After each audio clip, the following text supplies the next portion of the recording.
Mate, ¿cómo se va? Welcome to the DJ Rhett podcast. I got a couple of my friends, my partners on the other side of that. Well, y'all not on the other side of the Sabine over there. You like right? Y'all right by it over there. So I got Mr. Lance Beal, my friend. He's a lawyer. He's the guy that I made the Jerry Dingleberry parody about. He called me during the pandemic and he was looking for a new way to kind of come up with some advertising. And he called me up and said, Rhett, you want to come up with something? Sure. And I came up with that ridiculous character to make fun of all the stereotypical lawyers. And I think it was a hit. And then we kind of started talking, got a business relationship going on. I do a lot of his marketing. And he was so gracious enough to help me during the storm. So I want to return the favor to him. And I said, man, I need to get some subject matter on a podcast going on. And what better way to start off with all that stuff that's going on. Well, it's all in Louisiana, but I think it first started off in Lafayette. What is it? DR Horton. I want to say DL Homes for some reason. Wasn't that like a department store? One of the things that I'm kind of thankful that you let me come on your show and you called an axe. I'm like, well, we didn't really think about it. But I also got one of our co-counsels, Yul Lorio. He's down there. Oh, hey, Yul, I see you up there in the corner. You're not punished. You can talk whenever you want. He kind of looks like Tony Stark a little bit. Yeah, a little bit. You can impersonate him. I don't have the suit. You don't have the suit? Oh, okay. Well, I'll maybe do a little edit and put the suit right over your face like that. Maybe. One of the things we ended up with the suit, started representing one of the clients. Started noticing issues in their house with water intrusion and it just it was just little things after little things. And after we just kept digging, we ended up getting some experts involved. And then some of the neighbors started complaining about the same exact issues. And then the more we looked into it, our experts started digging into it. And we realized it was an issue that was going on across Louisiana. And it's something that we want to make sure our clients get justice and that D.R. Horton and Beal Mechanical are held accountable for the things that they promised our clients. Mm-hmm. Most of these homeowners, as you know, the biggest investment anybody will make in their life is their house. That's it. And it's something that is near and dear to us because we want to make sure we're protecting people's homes.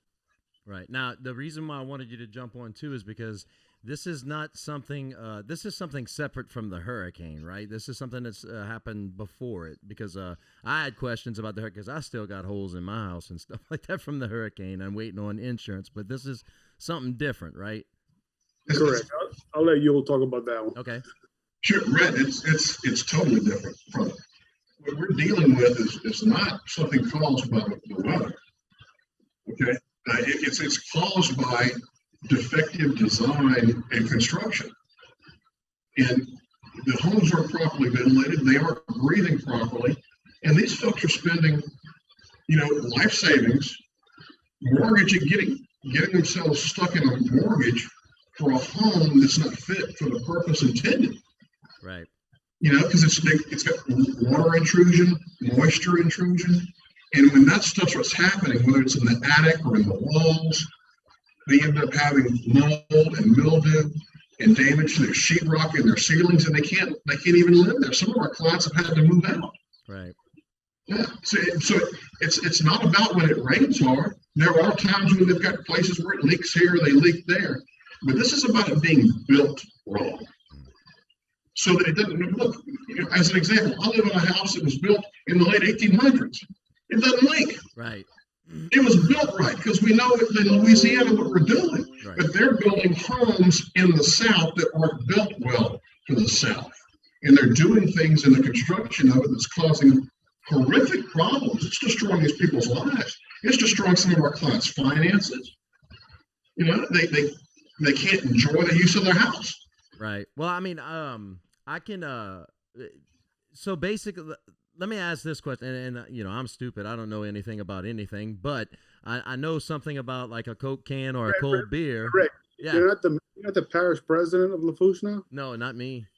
Are you? I thought you were. No.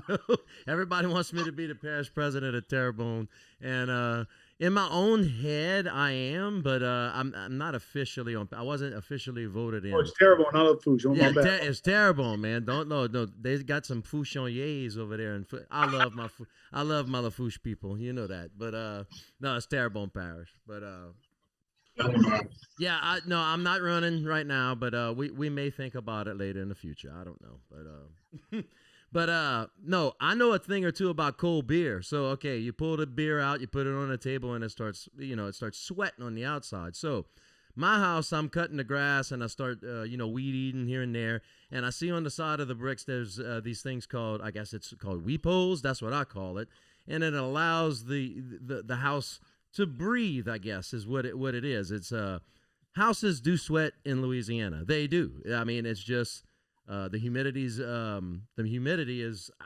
You walk outside today, this afternoon, you're gonna start sweating in 5 minutes, and it's 75 degrees out here. So I guess what I'm asking is did they design this thing to Louisiana codes, or did they do this to some outside state codes that didn't take into consideration?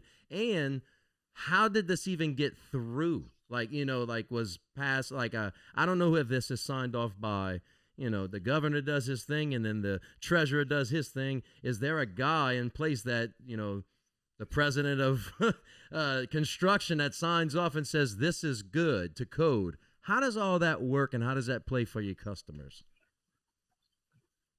Well, Rhett, I'll answer that some. So I know that was a loaded question, but take your time. No, it's okay. They say, oh, we're built to federal code. Well, one, that's not the only code that we're dealing with. And just because you deal with federal code, you follow federal code, doesn't mean it's built to last or to function in Louisiana. Mm-hmm. It doesn't mean it's a good home just because they followed something that somebody up north or out in Arizona or wherever is following. Now, would some of these homes do a little better in Arizona where it's drier? Absolutely. Because there's not the humidity that we have here. But look, we live here, we've lived here forever, and we know how to build houses. But this company, America's Builder, they call themselves, come in here and they're using these designs and they're not putting in proper ventilation. They're putting these HVAC systems on it that's then drawing in through all the workmanship, drawing in more moisture into the house, and it goes up and the house won't breathe because it's not ventilated properly. Weep holes is one thing, but you got your ventilation that goes around it too, and right. It's up on the roof and under the eaves and the way it's supposed to be, and they're not the way they're supposed to be for a lot of the designs. Right. And you see, for the hurricane, I learned a lot because I was in my roof a lot. I had to learn a lot. There was leaks everywhere. I was really figuring out, wow, this is really. I mean, you think and you take stuff for granted, but when you actually live it and you have water coming in and you start really looking at it and say, oh, okay, that's how that works. That's how that works. So when a house is properly ventilated, you're talking about the weep holes, you're talking about in the attic, you need the proper ventilation, the whirlybirds, we call them. You need the correct capping, the correct spacing for it to breathe, which means during the summer months when it gets hot, allow it to expand. During the colder months, allow it to contract. And there's seams in the house, and there's plywood that allows it to stretch and do that. And I noticed that. I'm like, wow. I guess that's all, I never thought there's engineering going into this house. There's really thought that goes into this. So what you're telling me is that all of these, this particular company here built this house with none of that in mind, just blatantly told, well, I actually saw an article where there was a phone call and the woman from the company blatantly said that, no, it'll work in another state, but it won't work in Louisiana. Is that true? That's what their regional manager said to our client. Mm-hmm. And that was Carissa Harrison, who was on the news just recently. Right. I mean, that's amazing to openly admit something like that, and okay, you just stuck your foot in your mouth, but I mean, it's not, I appreciate her honesty. I mean, to say that our homes aren't built for the South. Right. But you're going to have to, right. In that moment, that was an honest answer. They're not built for the South. Right. But the thing is, our clients are being told that when they are trying to buy the house. Mm-hmm. They aren't telling them, hey, this house isn't going to do too well. It's not built for the South. You want to buy it anyway? Right. And it's not like, anything is like a defective. Like if you buy a purse or something like that, you can't just, you can take your receipt, go back, say, hey, look, there was a scratch. Can I get another one or get my money back? No problems. No, a house. I mean, I did home loans for 10 years. I just signed a realtor license. I know it's not just easy to go buy a house and just, bloop, you got down payments, you got, gifts that maybe from a family member that you got to take into account. You got to track, make sure there's no money laundering going on in your account. You got to, prove where you get your funds from. You got to do all kind of stuff. So I know just the loan process of buying a house could be stressful. So, yeah, but you know what they do, Rhett, in this one, and it's interesting, and not everybody gets a mortgage with Beal or Horton. But one of the things they do is they say, hey, come to us, and I'm paraphrasing here, but come to us, we'll do it all for you. We'll build your house, we'll give you the mortgage on the house, we'll make sure the title's good on the house, we'll inspect your house for you. And we'll give you these incentives, and we'll give you some costs off of closing if you do everything with us. One-stop shop. So these first-time home buyers are going, hey, that sounds great. Mm-hmm. Yep. Because it is difficult to buy a house. Yep. But one of the good things about it being difficult to buy a house is, you got independent people who are looking at everything to make sure it's all square, right? To make sure it's right. But here, they're really showing you the homes you look at them, that looks nice. Then you move into it and they go, oh, well, why don't you put in a dehumidifier? It's Louisiana. Oh, then it's just some mold. Let's put some Clorox on. And then the wall starts coming apart. Yeah. Or the ceiling's full of mold. Or they can't breathe in their own house. Right. But sometimes it's actually a little bit deeper than that. Is that Rhett, like kind of think about before some of these bigger producers came in, builders. Typically, people bought they bought older homes, they remodeled them, they took into consideration that look, okay, I'm going to have to put in $30,000 worth of outside work, so and that goes into their price negotiation and say what I want to do. So, but what ends up happening a lot of time is they're promised this warranty. And so when they're buying the houses, like, yeah, okay, if something goes wrong, so instead of buying this older house that's in good shape or doing something else, they say, well, I'm gonna go here. We don't have to worry about if something goes wrong, I have a warranty. I have these things. So there's an inducement to buy these homes because I'm gonna be taken care of.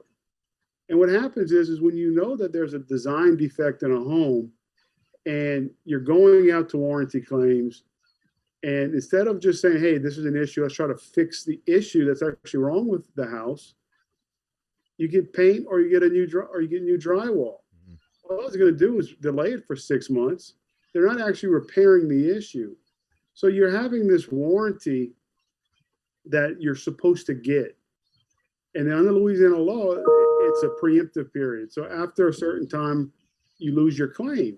So what you're getting with a lot of homeowners is they're making the claims early on, but they're getting Band-Aids. The repeated words we hear is Band-Aid. Mm-hmm. I was about to say Band-Aid. It sounds like a Band-Aid, and you jump in the pool. What's going to happen? The Band-Aid's going to come off. Then you put another Band-Aid on it. Just keep on. And once you're past your home warranty period, oh, it's your fault. We can't do anything about it. Yeah. I brought it up to your attention, and you told me you repaired it, and you know what the actual issue is, but you don't repair it.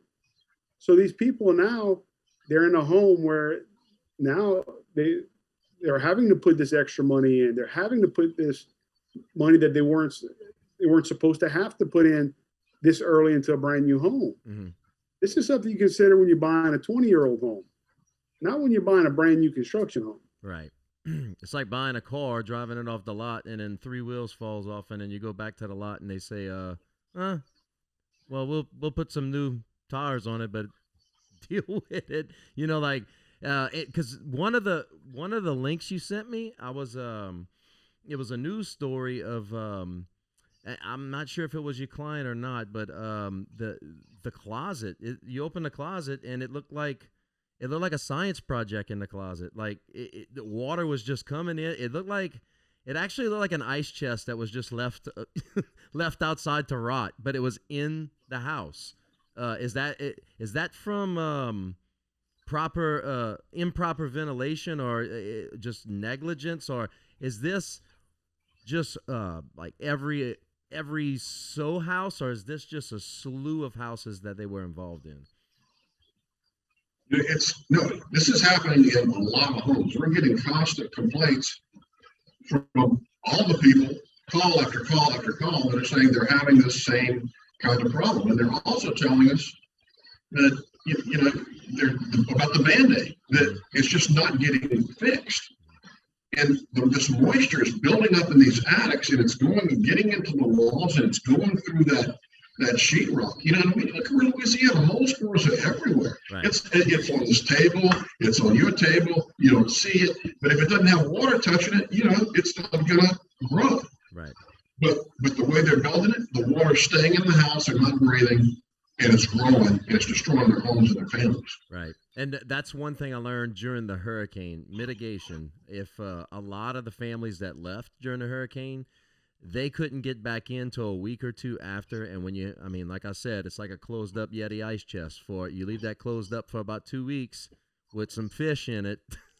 You open it up, guess what's going to happen? Same thing with a house. But in this case, you pay for ventilation. You pay for, the whatever the standard is for a particular home. Like say, okay, we live in South Louisiana. We have to have the air run through here. Like you said, mole's everywhere. But like you said, if you turn off the lights for 2 weeks, the mole's going to grow because you don't have that flow. So these houses have this flow, but it has something else that's not allowing it to escape. And it's just, I guess, acting just like a sponge. Is that what it's doing?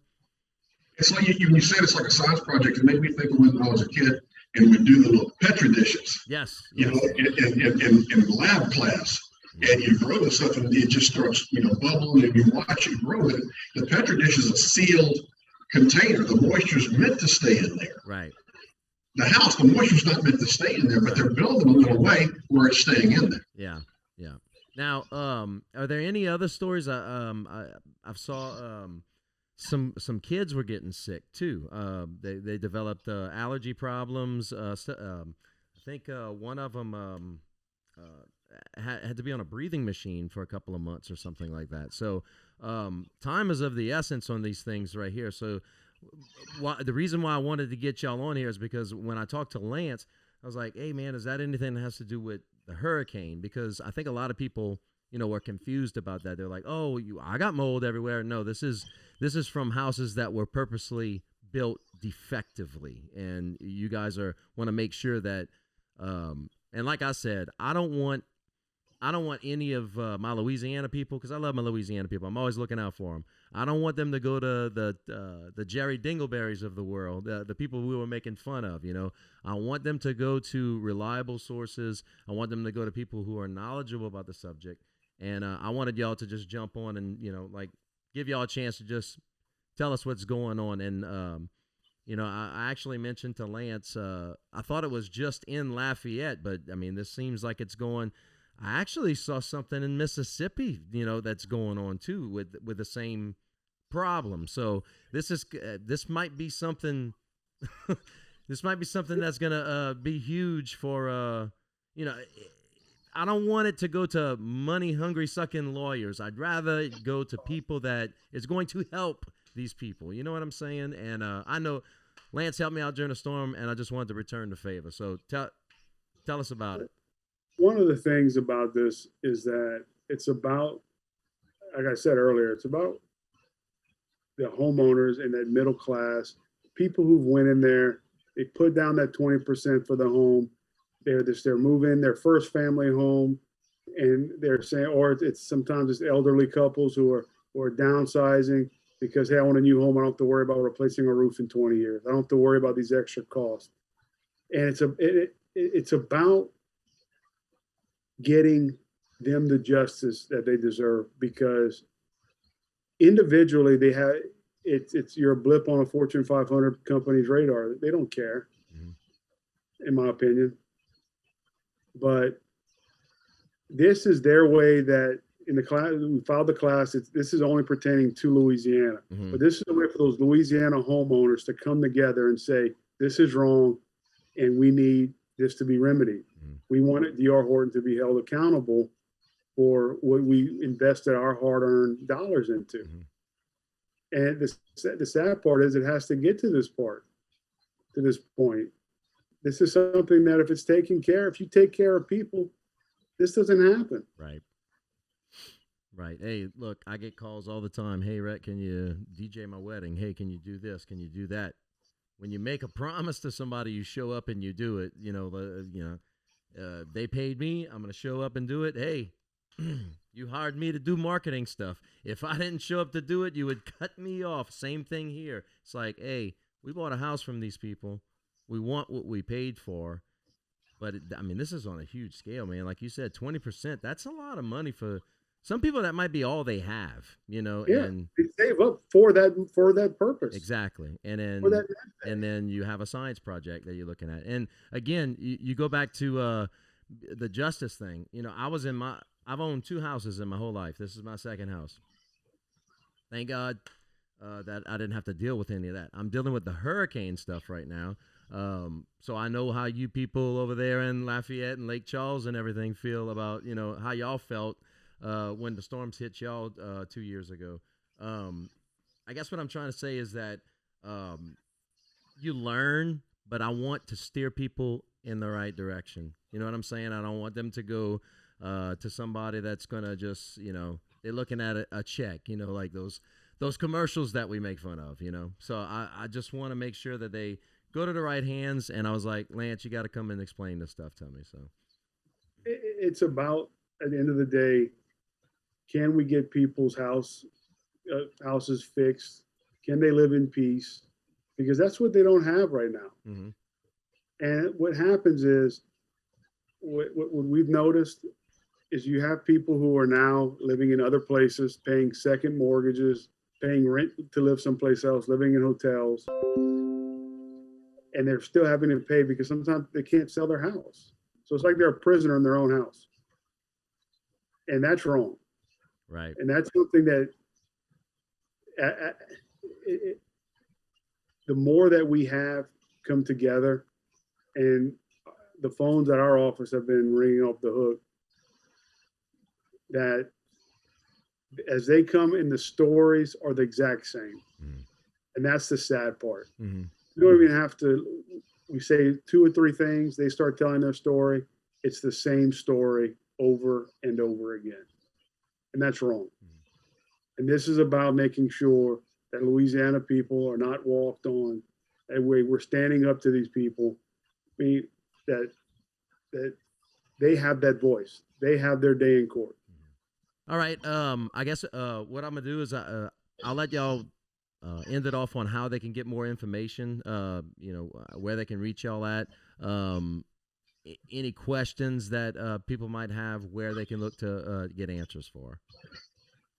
One of the things that they're interested, they go on the D.R. Horton home. They can contact our office, my office at 337-991-6263. I almost gave up my cell phone. I don't even have that. They have, but they can look at, they also can contact Mr. Lorio. You want to give out your tossing it out to you, so you can throw your phone number out. Toss it back. Is these Zoom calls? It's kind of like wait, I go, you go now. You wait, me. It's kind of hard to do them not face to face. Go ahead. No, but Lance says, how do you contact us? One, you've got his number there on the screen. Yep. And for me, they're welcome to call me. Whether it's I have a 337-280-1655 or my Baton Rouge number 225-308-1490. But we've got lawyers from one end of the state to the other, basically on a team, or they can cover the entirety of that I-10 corridor. And so they're welcome to call any of us, whether it's Jordan Bollinger, or whether it's Lance, whether it's me, or any one of the other team members. And if they need to find me and they didn't catch that number or you don't have it, I mean, I'm the only YUL Lorio you can find, and I'm on Facebook. They can message me. I'll watch that and try to get back with it, and we'll get back with it. Okay. Well, of course, that's the neat thing about podcasts and Facebook. I'm going to put your links on it, so I don't even have to ask how to contact you. Just click that little blue link right there, and it'll take you right to their pages. And you can look up the information on that. So it's not DL Homes like the old Dillards. It's DR Horton, like Horton Hears a Who. Exactly. Exactly. So, yeah, go ahead, Lance. I'd like to add, you cut up in there, is this whole effort has been a team effort. It started off with Yule Oreo, referred a case to me that I started working. They kind of kicked it off. Then Lewis Unclesby's firm, they've joined on and we all started doing more and more digging. We've recently added Fayard and Honeycutt to our team. So it's been a good team effort. But at the end of the day, this is not about attorneys. Mm-hmm. This is about the people of Louisiana and making sure that they're protected and they're not walked on. We get walked on by all the insurance companies.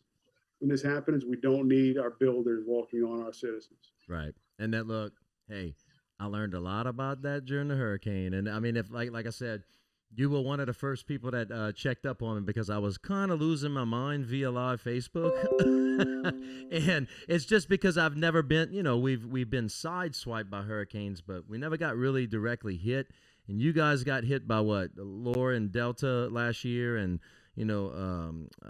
Lake Charles, God bless them. And, to go through all of that stuff and to feel the actual pain that my Louisiana people went through, it's like I got mad and I'm like, nope, we're going to, I'm going to poke fun at everything. I'm going to do it in a positive way, but I want people to know that we're not Bobby Boucher down here and we act stupid. We're not that, we're very bright people down here, but we're not going to get taken advantage of. So when I saw this story break and I called you, reached out to you, I was like, no, dude, I'm not going to let anybody walk over our Louisiana people. Hey, Rhett, thank you so much for everything and for having us. We really appreciate you.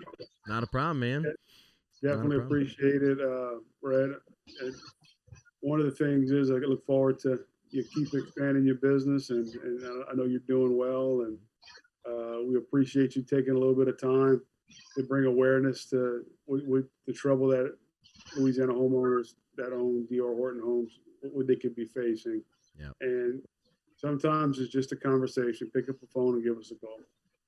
Awesome. It's good to know that they got honest people in Louisiana still. So, I mean, not everybody is honest, and I want to make sure that we get steered in the right direction. So, bottom line is Louisiana people need to protect Louisiana people. Exactly. We need to look out for each other. And look, an out-of-state company coming into our backyards and trying to push around Louisiana citizens is wrong. Right. It's true. And look, hey, Louisiana is so unique. We're the only people that can argue with each other about potato salad belonging in gumbo or outside of gumbo. We can argue no, it's outside. It's outside where I'm from. But it's like pasta, right? It's like why do you have pasta? And pasta it don't make sense. Like pasta, you can't call it pasta. You got to call it chicken and sausage spaghetti. You can't call it pasta because that implies that it's a Cajun dish. It's not a Cajun dish. I'm sorry. If you add a noodle to it, it becomes Italian. You got to call it spaghetti. You got to call it.